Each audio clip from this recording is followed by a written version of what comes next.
everybody, and welcome back to the Blu Ray Hunter. I'm the Blu Ray Hunter, Jonathan Moody, and we've got a fun show for you guys. So, I'm going to be talking about ranking my 5 criterions that I watched last month.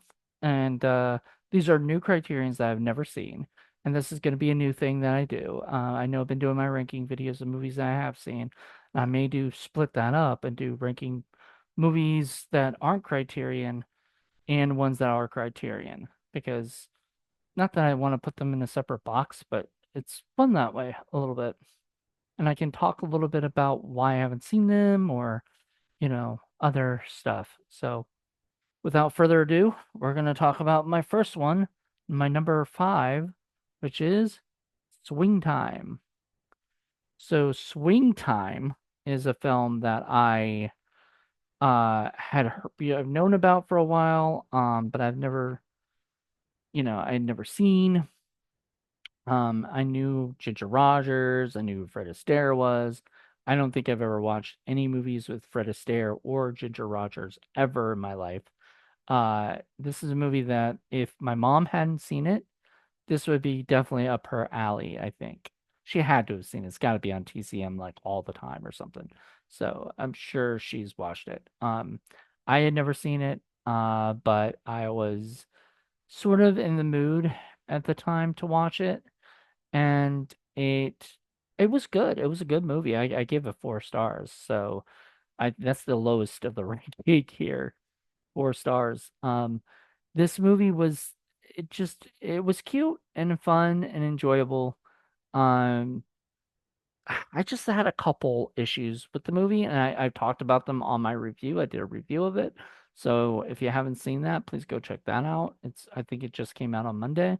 But like aside from that, those are my only problems with the movie. But aside from that, that's not that bad. So I still enjoyed the movie. I'd watch it again. I'd more probably want to watch just the dancing stuff because the dancing and the singing, singing not as much, but the dancing is really good. Incredible dancing. They did a great job, and I just enjoyed it. It's just a fun, movie. Next is a movie that I originally watched once, and how do I explain this? I was not a big fan of it. I couldn't even finish it, I don't think. I got bored by it. And, when I first bought it and stuff, and I was like, oh man, it's gonna be in my collection. And then I was like, you know what? I'm gonna give it another shot. Maybe I wasn't in the good mood, or like maybe I just something, like maybe it just wasn't the right time to watch it. So let me give it another shot. And I did, and that is The In-Laws. And I had an absolute blast with this movie. This movie, I think it was made what, 1979, almost 80s, almost does feel like an 80s movie, more so than a 70s movie, but it is just silly, off the wall, crazy, funny, goofy. Alan Arkin and Peter Falk are just wonderful. Those guys are the funniest two together.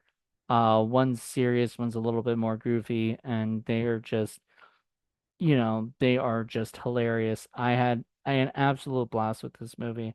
I liked it a lot better than I thought I would. I know they did a remake of it with like Ashton Kutcher or something, or Ryan Reynolds, somebody like that. Yeah, I think it was Ryan Reynolds. And eh, don't really don't really care, but this was great. This was fantastic, and I can see why this is in the Criterion Collection. This is a lot of fun. And I think a lot of movies have done similar stuff after this movie was made, so it was definitely a trendsetter.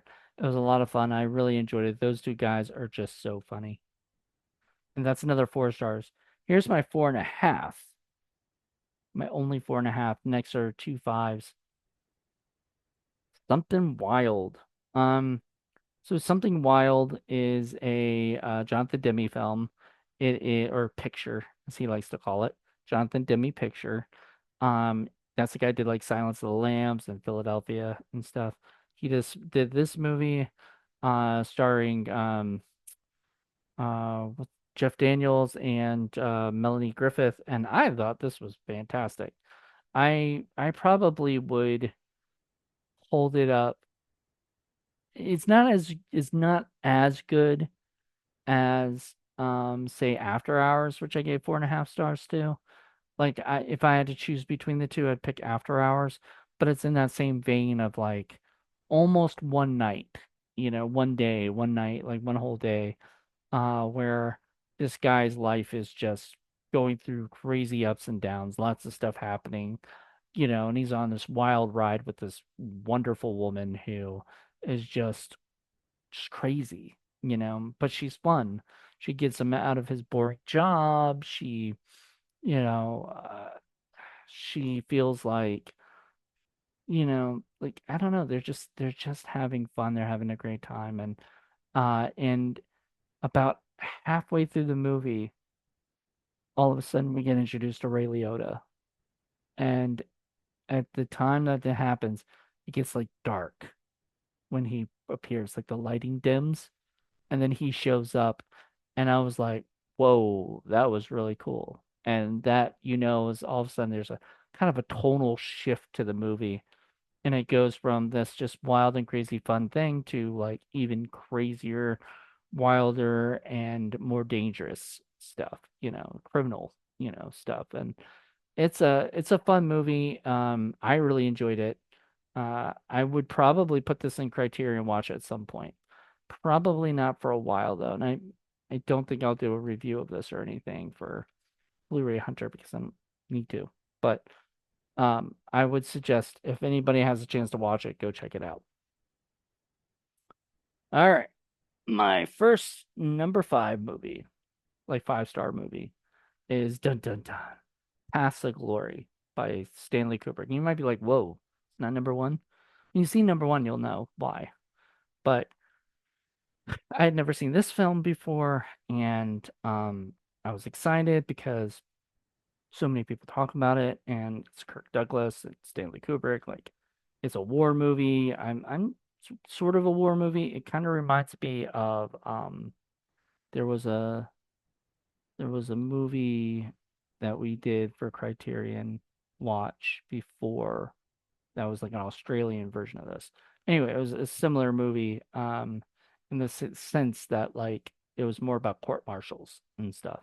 And whatnot. And this was basically the story of these poor soldiers who were asked to go and basically commit suicide. There was the suicide squad of their group, or whatever. And some of the people either couldn't make it because, they passed out or whatever, or they or got knocked out or whatever, or they ended up just being told not to do it. Something, some stuff happened, and it was not fair because they were then put, they were sentenced, you know, going to be sentenced to death for this. And I mean, it was based on a real situation that happened in France, I think. And so it was a wonderful.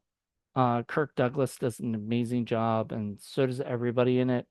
The only other person I know from this is was it it doesn't say it, but Joe Turkel is in this movie, and he's in like The Shining, so he's worked with Kubrick before or after this movie. But this is just I think this movie was so fantastic, and I just really really enjoyed it. I mean, all of these movies have like fantastic special features, including like commentaries or interviews or whatnot. So I would definitely recommend buying these on the Criterion sale in July when it comes out if you haven't already owned these movies. All right. So my number one, drum roll please. My number one movie of this ranking is On the Waterfront with Marlon Brando. I do remember watching this and I was not bored, but I couldn't watch it. Like I thought I could, and then I ended up having to do something. So I didn't get back to it like I wanted to. But man, was this movie fantastic. It was so basically Marlon Brando is just this guy who works the docks, and his friend gets murdered, and the cops are asking about it, and they know something's going on in the docks, mobs and whatnot, and the guy that runs the dock, I think is it Lee J. Cobb or Carl Malden? I'm not sure, but those guys, I mean, it's got Marlon Brando, Carl Malden, Lee J. Cobb, Rod Steiger, Pat Henning, and introducing Eva Marie Saint. I mean, what a fucking fantastic cast. Um, it doesn't have any commentary on it because, yeah, audio commentary by authors Richard Schickel and Jeff Young, and it's got a lot of making of and documentaries on it. This movie is just really well done. Like, after that, he's got to basically stand up for his stuff. But I mean, he's not easy to want to persuade to do this because he's, afraid to stand up to the mob. Like everybody's afraid to stand up to the mob. And if you stand up to the mob, you're like viewed as a pigeon. And and there's so many great scenes in the movie. I don't want to even go into a lot of that stuff. I want you to see it on your own if you haven't seen it already because it is fantastic. I don't want to give too much away. There's obviously everybody knows the line about I I could have been a contender. That was not where I was expecting that line to be, but really well done. And I just thought this was fantastic. So this is my number one movie of the month for the movies I watched. And these are like once again, I have not seen all these movies like all the way through or whatever. And so this was my number one, and then my number two, Paths of Glory. I mean, that's just a fantastic film. And then my number three being Something Wild. That was a great film. In-Laws was a lot of fun. And Swing Time was still a lot of fun. This is like voted as number like 99 or something, or 90 something, for maybe 90 for top 100 films of all time from the AFI. You need to change that list, buddy. That list is old. Like there are a lot of movies that have come out since then, and I think some of them have kind of beaten some of these movies, so they've kind of knocked them off. So I think somebody needs to do that. But I don't know. Like, how do you decide that? Do you have to take a poll, or is there somebody else that decides it for it? I don't know. But anyway, I mean, these movies were great. Um, I don't think when I do these rankings, I'm gonna find bad Criterion films. Like, I just don't think that's gonna be the case, but could be. So I think next month I will bring this back and doing the rankings. I think I'm gonna try to do five Criterions and five something else, five other Blu-rays, and I'll rank them separately. So my rank my five that I watched, and then I'll rank my, or maybe even 10, but I don't know. It depends. Saying a lot because I mean that's basically one a day, and 10 days is enough. I think 5 days was enough for these. So it'll be fantastic to see what my next ones are. I'm really trying to find movies that I haven't seen yet and that I really want to talk about and stuff. So next month, plan that I'm going to do these plus five other ones that I've already, 5 to 10 other ones that are not related to Criterion, but five Criterion. I'm going to try to get five a month. So yeah, I mean, I'm not going to be able to finish it by July, but maybe if I do five a month for, I don't know, because July I'm going to get a lot. I'm going to try to get a lot more, you know. We'll see. Anyway, that's it. That's all that's going on right now, and hope you guys enjoyed this. Until then, everybody, bye.